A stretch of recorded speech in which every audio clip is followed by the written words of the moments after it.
السلام علیکم ملګرو، هیله لرم چې جوړ روغ او خوشحاله به یاستئ او د صحت په جامو کې به پټ یاستئ. ګرانو ملګرو، نن بیا له یوې نوې موضوع سره ستاسو په خدمت کې حاضر یم. زموږ د نن ورځې موضوع ده چې څرنګه د دوست او دښمن فرق وکړو. یعنی هغه خلک چې موږ او تاسو یې دوست منو، آیا هغه په رښتیا کې زموږ دوست دی؟ او هغه خلک چې موږ او تاسو یې خپل دښمن بولو، آیا هغه په رښتیا زموږ دښمن دی؟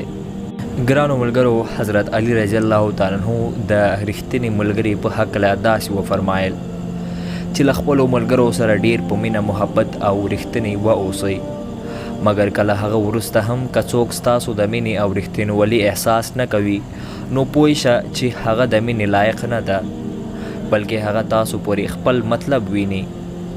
یو کس ترې وپوښتل چې یا علي رضی الله تعالی عنہ، څنګه معلومه کړو چې زموږ ملګری له ما سره مخلص دی او که هغه زما دښمن دی او د خپل مطلب لپاره له ما سره دوستی کوي؟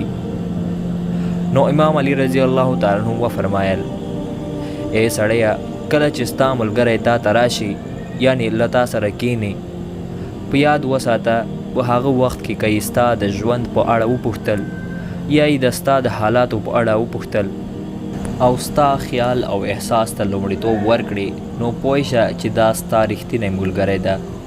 مګر که کله کوم ملګری تا ته راشي او له تا سره خبرې کوي، د هغه څه کار وي یا کوم مطلب وي، نو وواري پام ورته وکړه.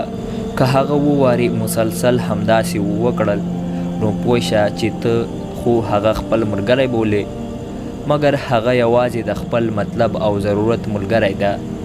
نو له داسې ملګري څخه ځان وساته، او دا ستا رښتینی ملګری نه ده، بلکې هغه د خپل مطلب ملګری ده. ګرانو ملګرو، که ویډیو مو خوښه شوې وي، نو له نورو ملګرو سره یې هم شریکه کړئ او د لا نورو داسې ویډیوګانو لپاره زموږ چینل سبسکرایب کړئ.